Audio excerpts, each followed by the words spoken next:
Hi folks, my name is Mike Honan. My website is mikehonan.com, and today I'm going to be talking to you about launching your own brick and mortar business.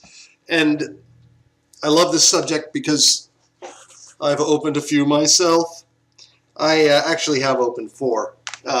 We have 4 brick and mortar stores running at this time. They're doing well, and there's some things you should really look at. If you're going to open a brick and mortar, I think there's always a tendency to want to go big, want to go in big, and sometimes you'll have the financial resources for that, and that's fine.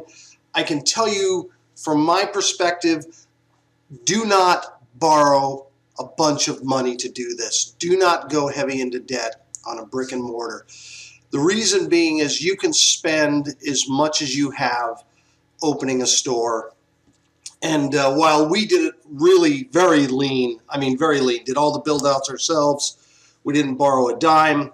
One of my partners sat in the store for the first 3, 5, 6 months before he even got a paycheck. So what I'm saying is cut back, do as little as you can as far as borrowing money. Don't go into debt. It can have the effect of killing you in the long run. It can take a long time to get a brick and mortar up and running, and believe me, you'll need every penny to stay solvent. And so don't go into debt. Be as lean as you can. Cut back in certain areas, but keep your borrowing down to a minimum is my recommendation.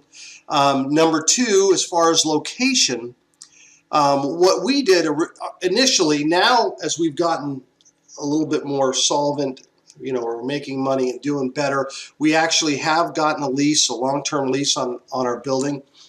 And I still think, do that as a last resort. Don't get a 3-4 year lease. You're on the hook for that lease forever. And, but, they have the good locations, so I get it. A lot of times these strip malls pull in a bunch, lots of traffic, lots of foot traffic, and which is a plus depending on what kind of store you're opening.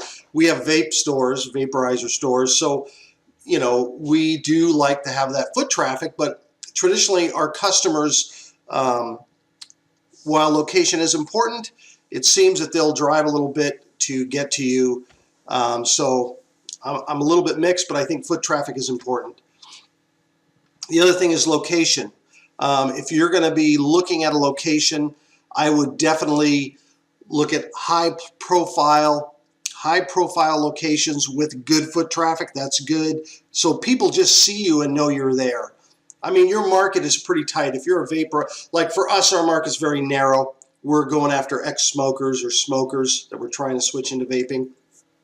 So we've got a very narrow target market.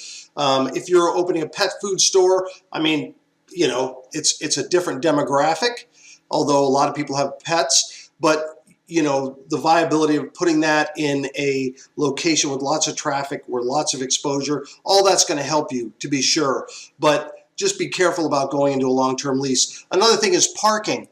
Parking's really important, and one of our best stores has really crappy parking. People complain about it. I would suggest look at the parking. Don't get a retail space that has no parking. It's one thing if there's ample street parking, but I know that can really be an issue for your customers. People like to park close, so if you can get good parking, do that. What we did, and what really helped us originally, is we found locations that had been unoccupied for quite a while. And that seemed to really work well for us. We found locations that had been empty for a number of months. The owners of the buildings were very motivated to lease out that space, and so we negotiated pretty good leases. Now, we did upgrade their stores, their space. We went in and totally redid them. One of my partners is a contractor and a plumber, so we were able to do a lot of the stuff that normally you'd pay an arm and a leg for. We were able to do that for next to nothing. Yeah, actually, both of my partners are contractor had history as contractors, that kind of thing. So it worked out very well for us. Not everybody can do that, but remember, just keep your costs down starting out, because you've got to figure that unless you're opening some major brand, you won't even be listening to this video.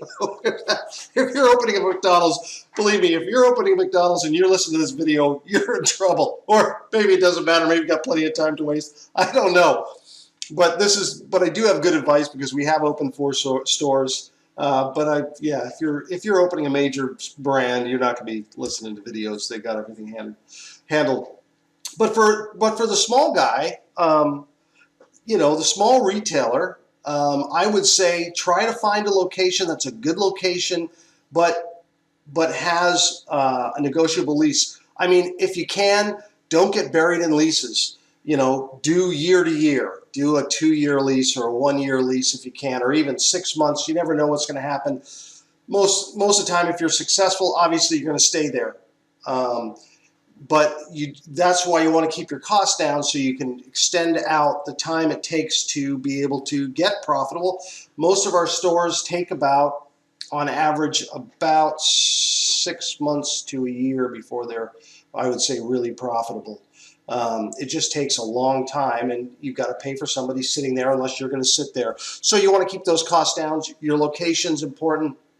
Try to negotiate the lease, a short-term lease with the lease owners. That's why we tried to find locations that had been empty for a while for whatever reason, and then we'd go in there and we tend to negotiate a pretty favorable lease. And it was good for the owner of the building, because he had somebody in there. He's making rent now, so they're happy, we're happy. Parking is an issue. You want to make sure you have ample parking. One of our stores has very limited parking. It's worked out so far, but it can be an issue. You want to make sure you have ample parking, and those are the initial things. So you want to make sure, number one, that you don't go heavy into debt. Retail stores can go under, and I just can't stress that enough. It's been a real blessing for us not to have a bunch of debt to have to make payments on. Another really important thing is, before you open your store, I would go to similar stores in your area. Say if you're opening like a hardware store or a pet store or a pet feed store or whatever store you're opening, find other locations that are similar to yours. Go in and pay them a visit. Just go in, walk around, talk to the retail salespeople, talk to the workers there, go around, look at what they've got, look at how they do it, look at what, sit outside in the parking lot for a couple of hours and watch, people coming and going, what kind of traffic, how are they dealing with their customers, how do they deal with their customers, what kind of traffic do they get? So that's really important. And I would go to the location that you're looking at, and I would even sit outside there and watch the traffic go by. Are people stopping? If people are just driving by, this is really interesting. Our first location, while it wasn't a great location at all, it was pretty rough actually, but it worked. But I would say I would sit outside the location that you're looking at and see who walks by. Does anyone stop for any reason? Do they stop there? Are people stopping there? Do they have a reason to go there? Here's the thing. People are very busy. You know how it is, busy in your day. You don't want to have to drive across town for whatever it is. If you have to, you will. Go to Home Depot, Costco, whatever. You'll do that, but more often than not, I don't know, maybe I'm different, but I won't. If I can go someplace that's 2 minutes away, bam, I'm on it. So you want to go someplace that you've got, your business complements the businesses around you, and you can draw from the people going into their stores. So if you're opening a coffee shop, go in right next to a bakery. If you're opening a bakery, go in next to a coffee shop. You know what I mean? Think about this stuff, because complementary businesses, they feed off each other. It's not a bad thing having 3 or 4 restaurants in the same area. So just something to think about, something to look at. I hope these tips have been helpful after opening a bunch. And if you have some questions about opening a retail store, just post them down below the video, and I'll get back to you and answer them.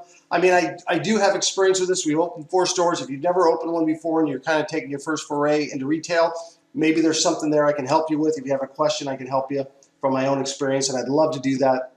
Really, I think that it's important that you really, obviously, if you're doing this, you're thinking about it, because it is a big deal. It's not a small thing to open a retail store. It is fun. I love retail. I really do. I enjoy retail. It's been a great success for us. We opened 4 vaporizer stores, and they've been really good. And there's a good, heads up for you. Just don't do it in Salem, Oregon, because we're pretty busy here. We're crowded. Anyway, but that's the thing. I think just use common sense. Look at what's there. Look at what's around you. Is it going to benefit you? Is it complimentary? Most strip malls won't even let you. Most strip malls won't let, if there's already one coffee shop there, they won't let another one in. So they look at building kind of out a complementary series of businesses that complement one another, that draw traffic, and usually it's in the lease that they won't, they won't bring in another. Say if you open one vape store, that they won't open another vape store right next to you. That's usually in the lease anyway.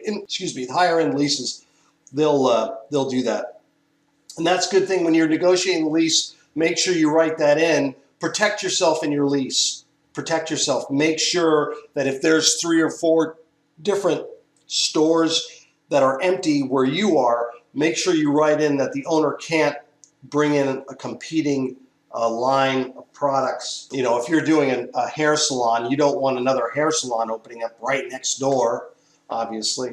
So make sure you got some protection there. That's good rule of thumb. Anyway, I hope these tips help you out. I enjoy doing this and talking. And I am now an online marketer. I have retail stores and I'm in the retail business, but I'm kind of focusing on online marketing, affiliate marketing, because I've always been fascinated by it, and I love doing new stuff, and starting over is fun for me. And we'll be opening more vape stores, but as our guys get trained up and get better at it, I have less and less to do. So I'm kind of taking a foray into online marketing, really just pure online marketing, marketing information, and doing content marketing, all this stuff. So I'm learning as I go, and it's really fun. I've been seriously pursuing it for about a year and a half now, and actually just got up and rolling here. But I have a lot of experience in business. But anyway, blah, blah, blah. Thanks for listening, folks. Hey, if you like what you're hearing, go to my website, myconan.com.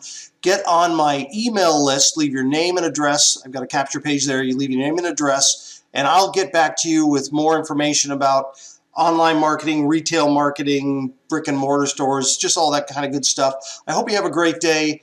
Adios, amigos.